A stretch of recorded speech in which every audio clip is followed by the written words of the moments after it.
Chris Paul played in just a couple minutes in the AllStar game last night because he has a fracture in his right thumb. Paul going to be out 6 to 8 weeks, and the regular season ends in 7 weeks on April 10th. Phoenix Suns will have, look, they've got the best record in the NBA, but now will be without their point guard for the stretch run, possibly the postseason. Monty Williams, Devin Booker, your thoughts?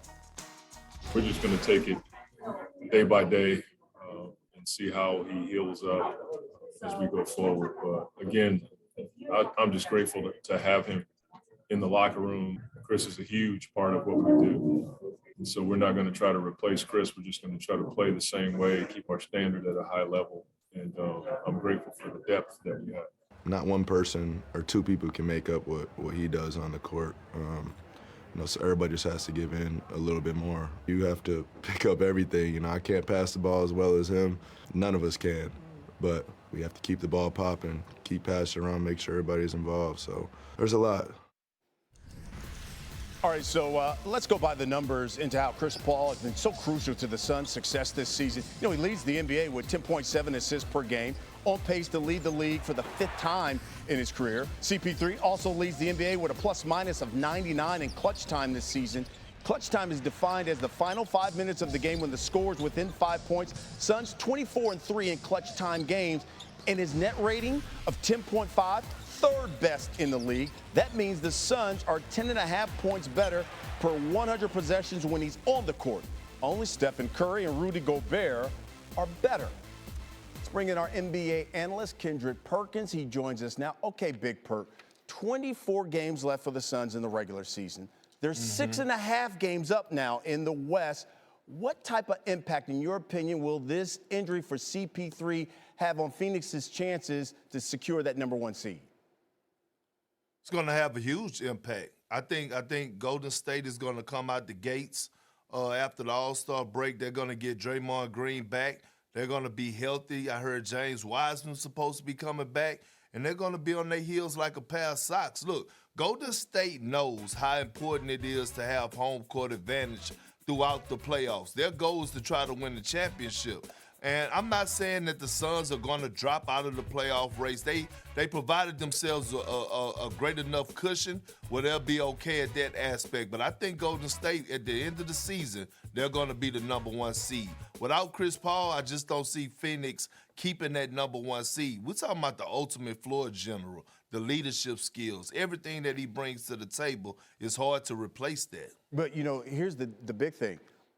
Are we talking tube socks or church socks? Because if it's church socks, that means they tight on them. If they tube socks, it's a little loose. You know what I'm saying, Big Perk? Yeah. We might be talking about some church socks. We might be talking about church socks. So we might double them bad boys up. Ironically, Perk, up to this point, Chris Paul has not missed a game. He's played in 68 straight games dating back to last season. But unfortunately, this is going to add to that narrative, Perk, that CP3 always gets hurt at the worst time for his championship contending teams. All the time. And that's the bad part about it, because, in order to win a championship, you need luck. And you hear so many greats talk about it, and every single time it seems like Chris Paul gets to that point where you look at last year, even in the finals, he wasn't healthy. Like the times that it matters the most, even throughout that playoff run last year, he wasn't healthy.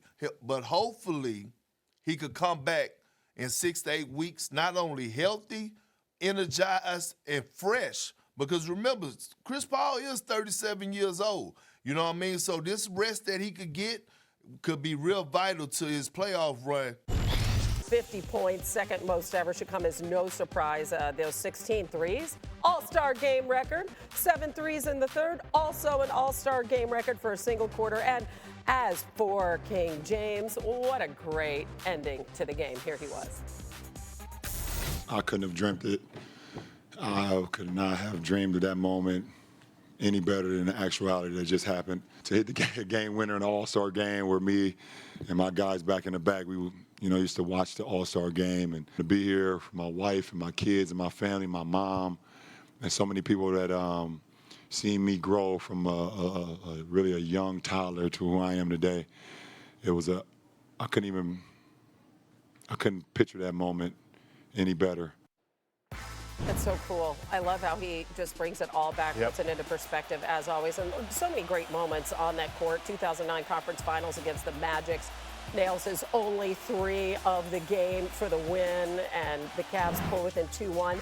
And then this final seconds, and this one against the T-Wolves. So he blocks Jimmy Butler's potential game winner, and then he hits the fadeaway over Butler for the win. So many great memories. Listen, Game 5, first round against the Pacers, blocking Oladipo's potential game winner, and then he turns around and hits the game-winning 3. Remember that game like it was yesterday. And then against the Raptors, 8 seconds to plan this thing out, steps into the running, game-winning floater, and then the game-winning all-star shot last night. It was a really cool night as Perk is back with us. I loved seeing the top 75, seeing all the greats gathered in one place, actually 76 of them. What was your favorite moment from the night? Well, Hannah, we needed last night because the dunk contest was so bad that we needed last night to go well. Exactly. But I would say Steph Curry. The fact that he got booed and he turned those boos into cheers, like his mental toughness reflected of the Mamba mentality. And I'm glad he went out there and took, he didn't take the All-Star game for granted. Some people be playing around, but at the end of the day, he went out there and he was strictly about his business. And I'm glad he was the first person to actually receive the Kobe Bryant Award.